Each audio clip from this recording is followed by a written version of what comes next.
Okay बच्चों, एक oblique collision का एक और न्यूमेरिकल लेके आया हूँ।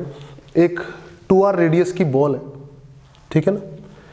ये बॉल हॉरिजॉन्टल आ रही है, इस डायरेक्शन में चल रही है, u की स्पीड से चल रही है। बॉल किस स्पीड से चल रही है? u की स्पीड से। ये दोनों बॉल्स r रेडियस की है, ये बॉल भी r रेडियस की है, ये बॉल भी r रेडियस की है। ये दोनों बॉल्स ही शुरू में रुकी हुई थी, ये नहीं चल रही थी, ठीक है ना। और ये जो काम हो रहा है ये हॉरिजॉन्टल प्लेन पे हो रहा है, मतलब ऐसे इधर एक बॉल है, इधर एक बॉल है, समझो। बस दिखा ऐसे रहा हूँ, पर जो काम हो रहा है कहाँ पे हो रहा है? हॉरिजॉन्टल प्लेन पे, समझे। एक बॉल ये, एक बॉल ये, r रेडियस की 2r रेडियस की बॉल बीच में से आ रही है और u स्पीड से आ रही है। दोनों बॉल रुकी हुई है, आके टक्कर मारी, ठीक है। टक्कर मारी तो हुआ क्या?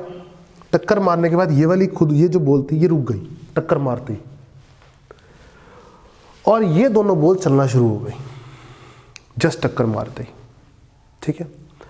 तो आपको बताना है कोफिशिएंट ऑफ रेस्टिट्यूशन की वैल्यू क्या होगी अगर ऐसा है, ठीक है। कैसे हैंडल करेंगे?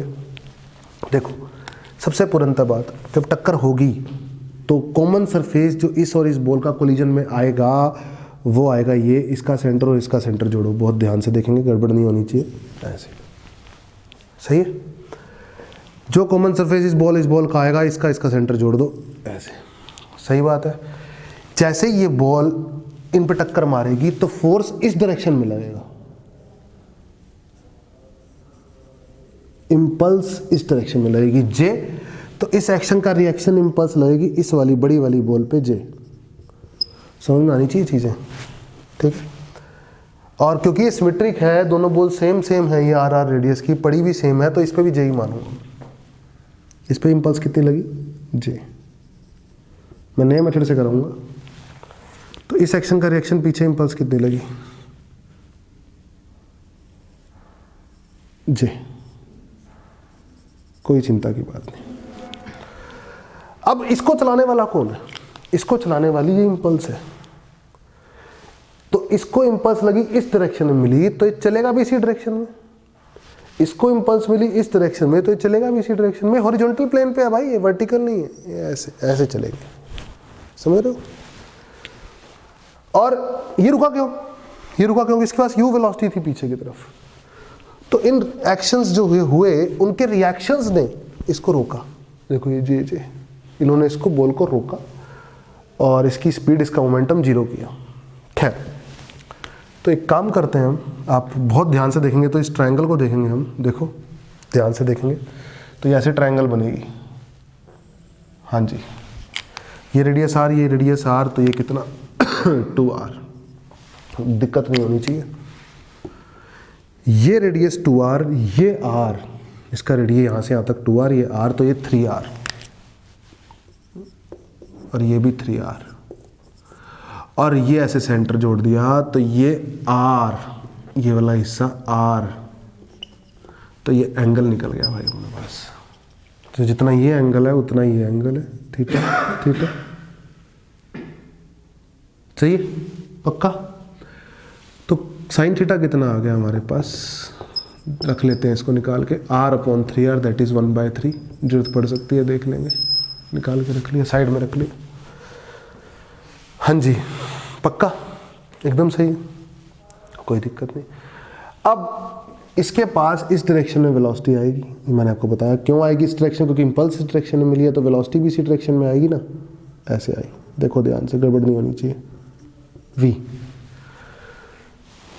तो इसका मोमेंटम में चेंज देखो, जे ने मोमेंटम में चेंज कराया, कितना मोमेंटम में चेंज कराया, तो फाइनल मोमेंटम बन गया mv, और इनिशियल मोमेंटम बॉल का जीरो था क्योंकि बॉल रुकी हुई थी, सही है।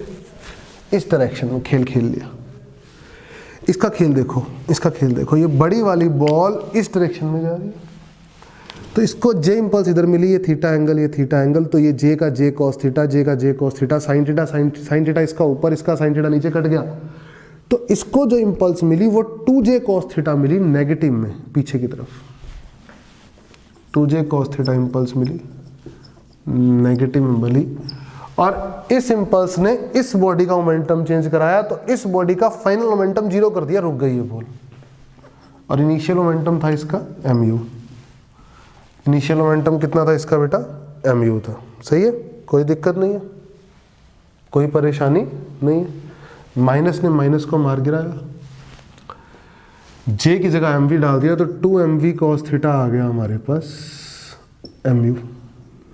m ने m को मार गिराया तो v का cos थीटा आ गया हमारे पास u/2। निकाल के रख लिया। मुझे इन सब चीज़ों से कोई मतलब था भी नहीं, मुझे मतलब था e से, मुझे तो e निकालना था। लेकिन इन सब चीज़ों से मतलब क्यों था? क्योंकि e के लिए जरूरत पड़ेगी। तो एक काम करते हैं, e क्या कहता है? e कहता है velocity of separation upon velocity of approach.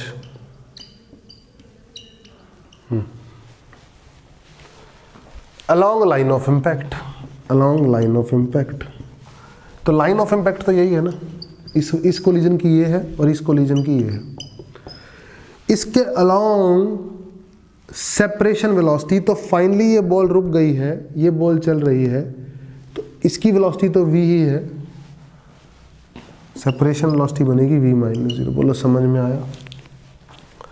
क्यों? क्योंकि ये चल रही है और ये मैं इन दोनों के बीच में लगा रहा हूँ, इन दोनों के बीच में, तो ये चल रही है फाइनली और ये रुक गई है, तो ये फाइनली इस डायरेक्शन में चल रही है, तो इसी डायरेक्शन में लाइन ऑफ इम्पैक्ट के अलोंग ही लगाना है, तो v-0। और अप्रोच ये रुकी हुई थी, ये रुकी हुई थी, ये चल रही थी।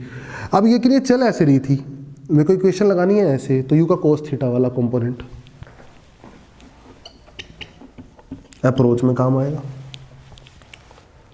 सही। तो कुल मिला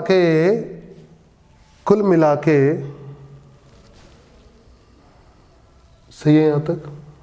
बोलो कोई दिक्कत वाली बात नहीं है? एकदम सही है ना? तो गड़बड़ तो नहीं करी? JMV था, सही है। अच्छा ठीक, तो v की जगह डाल दो। क्या v की जगह डालोगे? क्या करोगे? चलो v की जगह डाल दो। u/2 cos थीटा, तो u/2 cos थीटा डालूंगा तो cos थीटा नीचे, cos थीटा पहले से, 2 का cos स्क्वायर थीटा बन गया और साथ साथ u था, मार दिया, तो आंसर आ गया 1/2 cos स्क्वायर थीटा। लेकिन थीटा हमें पता है साइन थीटा 1/3, तो cos थीटा कितना होता है भाई? Sine square theta plus cos square theta 1 होता है, तो cos थीटा आ जाएगा 1 - 1/9, 8/9, 8/9। तो 8 नीचे और 9 ऊपर, तो 8 टू जा 16, 9/16, ई की वैल्यू आ गई 9/16। कैसे हैंडल करेंगे? समझ में आया? आप बोलो कैसे हैंडल करेंगे? आपको समझ में आया? कोई दिक्कत आपको आनी नहीं चाहिए दूर दूर तक। बोलो समझ में आया? तो एकदम बढ़िया है, समझ में आया।